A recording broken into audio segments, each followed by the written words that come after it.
حضور صلی اللہ تعالیٰ علیہ وسلم کی سب سے پہلی بات آئی غسل کے لیے.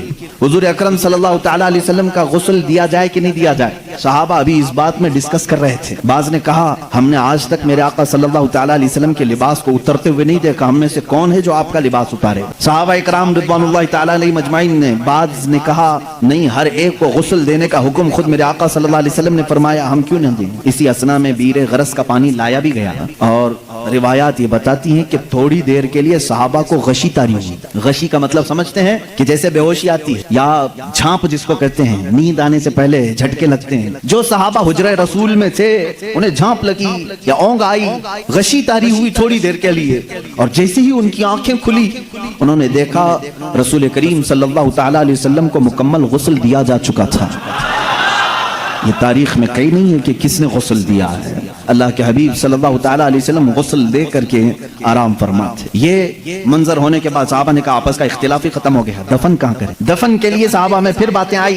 بعض نے کہا ان کو اپنے آبائی وطن لے کر کے جاتے ہیں مکہ مکرمہ, اور وہ خانہ کعبہ ہے, وہاں پر میرے آقا صلی اللہ تعالیٰ علیہ وسلم کو دفن کیا جائے گا. تو بعض صحابہ نے کہا نہیں, حضور صلی اللہ علیہ وسلم کو بیت المقدس لے جاتے ہیں. بیت المقدس مسجد اقصیٰ, اس لیے کہ کثرت سے نبیوں کی قبریں وہیں پر ہیں. ایک روایت کے مطابق تقریباً 30,000 انبیاء اکرام بیت المقدس کے ارد گرد دفن ہیں. کہا انبیاء اکرام آپس میں بھائی ہیں, حضور صلی اللہ تعالیٰ علیہ وسلم کو ان کے بھائیوں کے ہاں دفن کرنے کے لیے ہم لے چلیں گے. 2 جماعتیں ہو گئی.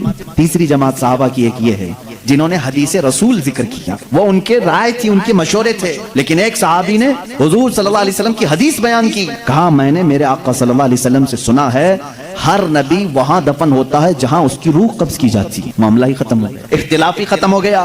حضور صلی اللہ علیہ وسلم نے فرمایا ہر نبی کو اسی زمین پر دفن کیا جاتا ہے جس زمین میں ان کی روح قبض ہوئی. آخری وقت وہ کہاں لیٹے تھے, جس حجرے میں آپ آرام فرماتے وہ سیدہ عائشہ صدیقہ کا حجرہ تھا. حضور صلی اللہ علیہ وسلم نے اپنی ساری بیویوں کے لیے ایک ایک حجرہ بنایا تھا, ایک ایک کمرہ. آخر زمانے میں حضور صلی اللہ علیہ وسلم حضرت عائشہ کے حجرے میں لیٹا کرتے تھے. حضرت عائشہ صدیقہ رضی اللہ تعالیٰ عنہا سے آپ کو کافی انسیت تھی, محبت تھی, اور ساری ازواج مطہرات نے اپنی باری ان کے لیے قربان بھی کر دی تھی. تو آخری وقت آپ کہاں لیٹے تھے, حجرہ عائشہ میں. تو یہاں آپ کی روح قبض ہوئی, تو صحابہ نے یہ طے کیا کہ اسی حجرے میں آپ کا مدفن بھی ہوگا, تدفین یہی ہوگی.